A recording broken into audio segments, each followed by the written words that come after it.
Hello, everyone, and welcome again to another Teacher Joseph podcast.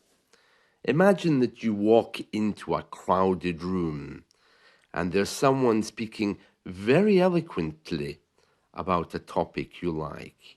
He uses lovely words which go up and down, but yet halfway into the speech, you begin to get distracted.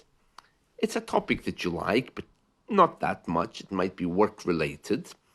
And you can see people beginning to shuffle because he's using too many words. People are getting a bit bored after 5 minutes. And quickly, some people begin to leave. Some people begin talking. And the speaker himself is getting a little bit flustered because he knows he's losing the attention of the people. Now let's compare that to another scene. Imagine that there's a very poor man from another country walks in. He doesn't speak good English, and he's been asked to explain his journey to another country. So let's say, for example, he's a refugee. He says only a handful of words in bad English, but he has everyone's attention. He doesn't speak well, but yet he's able to tell us about the very painful journey of leaving his family behind.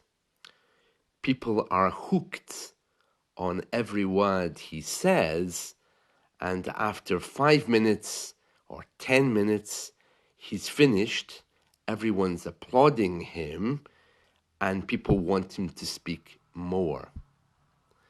Now, which of the two people there had better English? The first one or the second one? And which one of those two people was listened to most? The man with the best English or the man with the strongest conviction? So you see here, my point is that your words, although they're very important, are not the most important thing in communicating. The most important thing in communicating is speaking with conviction and authenticity, because the heart has a language of its own, and it's something much deeper and broader than academia. Now, those of you at university will know, and the same for those of you who work in business, everyone's been to these very long, boring conferences. Maybe money was paid by your company for you to attend, and the speaker was handsomely paid, and he's standing there wearing a shirt and a tie, and he's speaking in very nice English. Some of you might think, oh, I really wish I was like that man.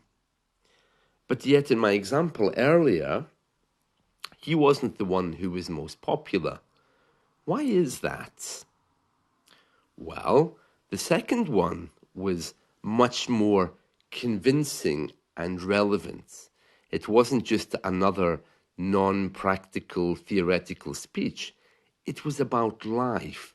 It was about passion, and it was about reality.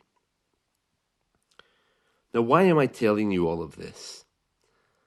I'm telling you all of this because if you walk into a crowded room today and you think, I don't think my English is good enough to talk to these people, then you shouldn't be afraid, because maybe it's not dependent on your English, it's dependent on what it is that you want to say.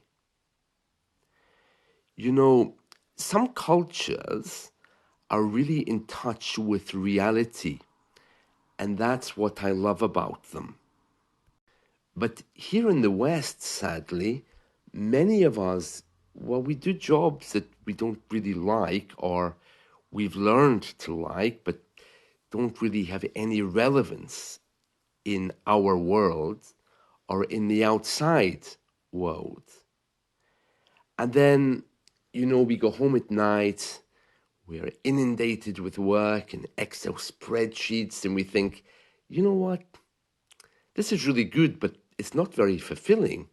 But because it pays a lot, we spend our lives supporting it, working with it, giving it our energy.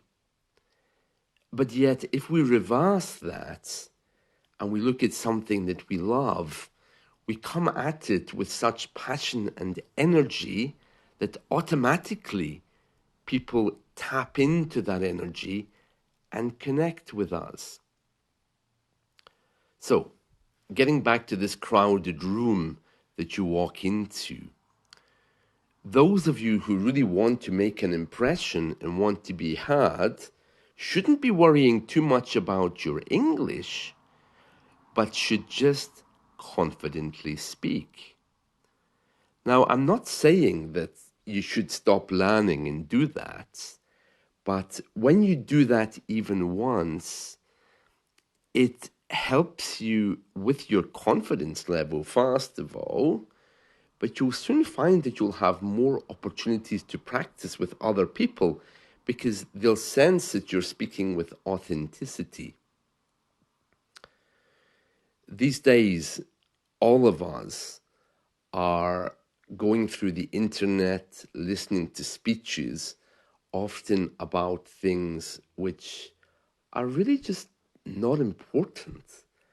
But yet we listen to them, firstly, to take away that horrible silence that we sometimes have to face, and also just to escape our boredom of life.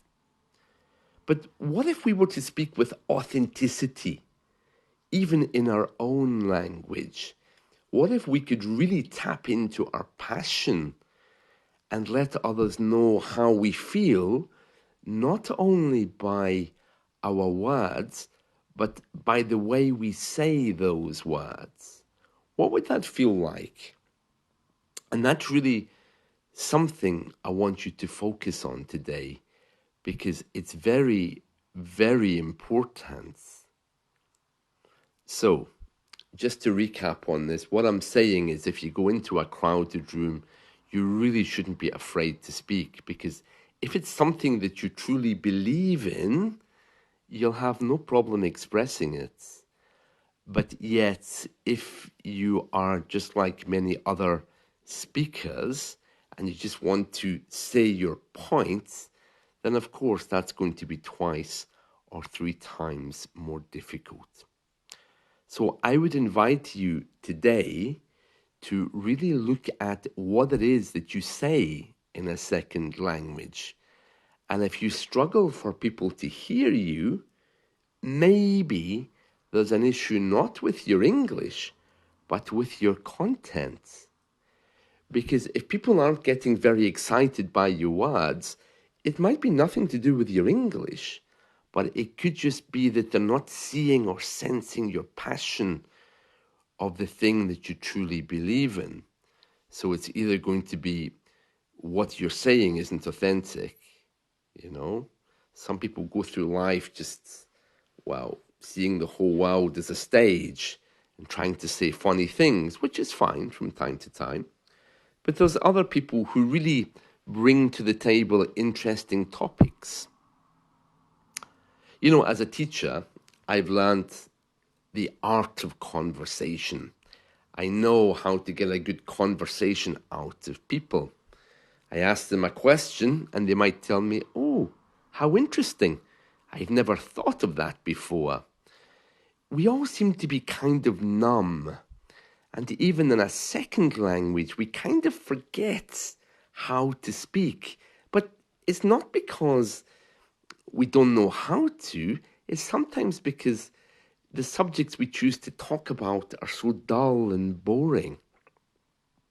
If you really feel like that, I recommend that you go to a site like ESLdiscussions.com. And any teacher you go to, present a topic to him and say, okay, this is what I want to talk about. Here's the 10 questions, and ask him, interview him, or ask him to interview you to get the answers out of you. But the key here isn't about the questions. It's about how passionate you are about what you're talking about. And as I've mentioned before in these podcasts, the more that you can get in touch with your passion, the easier and quicker it will be to move forward. Now, of course, there's all kinds of problems there, because there's certain things that maybe you don't know if your teacher is okay discussing them, especially if it's something sensitive like politics or religion. But you don't need to discuss those exact topics. You can just walk around those topics, just to mention some views. You don't need to get into a debate of an absolute right or wrong. So you see, there's always ways of doing this, but whatever way you do it, you really need to be tapping into that energy there. And for most of us, we just don't know what our passions are anymore. So I would say, with a second language, make that your priority. You have a chance of stepping into a new world, perhaps for you, a new world of democracy, where you can discover who you truly are. And that's one of the beautiful things about learning English. The culture of it is so wide and vast that there's a place for everyone. So put away the fear and just make sure that the words you use today are authentic, honest, and really reflect who you are. And I think if you do that, you have much more success at speaking, not because you're going to be showing off your latest round of new words, but people are really going to be hearing your heart. Something to reflect upon. That's it from me. See you all. Bye.